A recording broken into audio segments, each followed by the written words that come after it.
ارے دوسروں کے چندے کے پیسے پہ لوگوں کی عزت اور آبرو کا سودا کرنے والوں، مجھے تو بہت شرم آتی ہے جب کسی ایسے جلسے میں جاتے ہیں جہاں اجتماعی نکاح ہو رہا ہو اور جو ہے وہ اجتماعی شادیاں ہو رہی ہو، ہر مقرر آ کے کہتا ہے غریبوں کی شادیاں ہو رہی، غریبوں کی شادیاں ہو رہی۔ بیچارہ وہ ہار پہن کر کے سوچتا ہے کہ مجھے خودکشی کرنے بٹھایا یا شادی کرنے بٹھایا ہے۔ آؤ مدد کا طریقہ سیکھنا ہے۔ شہزادہ رسول کی زندگی آپ کے سامنے پیش کروں، اللہ اکبر۔ مدینہ منورہ کے اندر ایک ایسی ہستی ہے، سارے مدینے کے غریبوں کی فہرست جس کے پاس موجود ہے۔ یہ بات یاد رکھنا، اللہ اللہ ہمارے بزرگوں میں ہمیں فرق کیا ہے؟ ہمارے یہاں امیروں کی فہرست ہمارے پاس ہوتی ہے، اللہ اکبر۔ مظلوم کربلا، اللہ اللہ، کربلا کا عینی شاہد، اللہ اکبر، کربلا سے خاندان نبوت کو صحیح سلامت پوری آبرو اور پورے وقار کے ساتھ بچا کر نانا کے روزے تک لانے والا، جسے دنیا سید سجاد، عابد بیمار، سیدنا امام زین العابدین کے لقب سے یاد کرتی ہے۔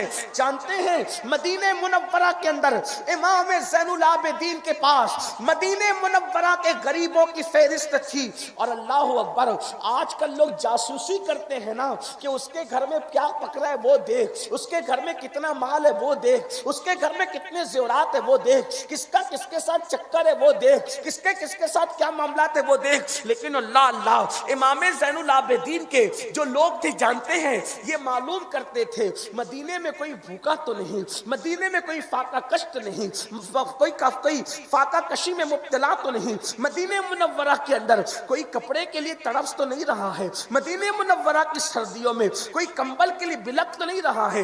دن کو معلوم کیا جاتا، اور جانتے ہیں رات کو پھر پتہ نہیں کون آتا اور اس غریب کے گھر کے آنگن میں اس کی جتنی ضرورت کی چیز ہوتی وہ سب کے سب رکھی ہوتی، اور ساتھ میں ایک رکا لکھا ہوتا، یہ سب تمہارے لیے حلال ہے، تم اس کو استعمال کر سکتے ہو۔ اللہ اکبر۔ مدینے کے غریب آپس میں باتیں کرتے، کون ایسا پراسرار خادم ہے کہ اللہ اللہ اس ایسی بدترین حکومت کے ماحول کے اندر جو ہماری مدد کر جاتا ہے۔ اس لیے کہ اس وقت جو لوگوں کے دروازے پر اناج، گھی، شکر، لباس، ضرورت کی چیزیں رکھ جاتا تھا، اس وقت حکومت کس کی تھی؟ مروان کی حکومت تھی، آل مروان کی حکومت تھی۔ لوگ سوچتے تھے مروان جیسا بدتمیز پاپی اور اتنا انتہائی لعنتی انسان، جس کے باپ پر اس کی خود کی ذات پر بروایت ام المومنین سیدہ عائشہ صدیقہ اللہ کے رسول لعنت فرمائے، ایسے لعنتی کے حکومت کے دور کے اندر، ایسی لعنتی حکومت کے دور کے اندر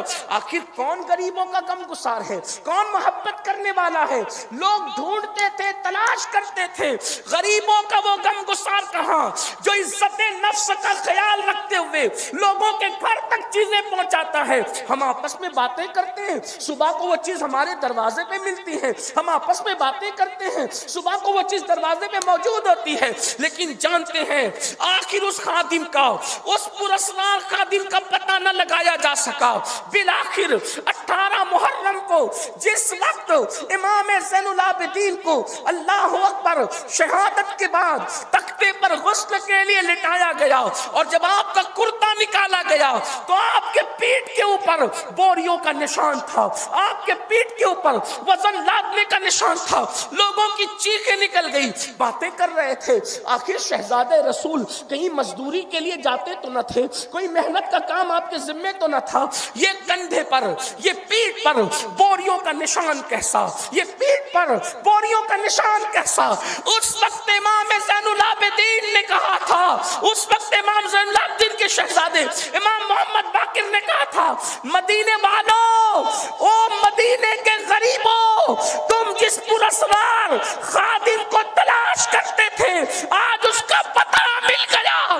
یہ اپنے کندھوں پر جو بوریاں رکھ کر تمہارے دروازے پہ چپکے سے ڈال جاتا تھا وہ کوئی اور نہیں تھا، وہ حسین ابن علی کا بیٹا علی ابن حسین زین العابدین۔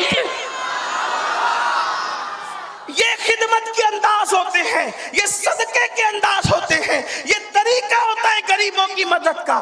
آج کہاں ہے صدقے کا وہ حال ہی نہیں۔ اللہ کے رسول علیہ السلام فرماتے ہیں اپنے بیماروں کا علاج صدقے سے کرو۔ فرمایا صدقہ بلاؤں کو ٹال دیتا ہے، صدقے سے تقدیریں بدل جاتی ہے۔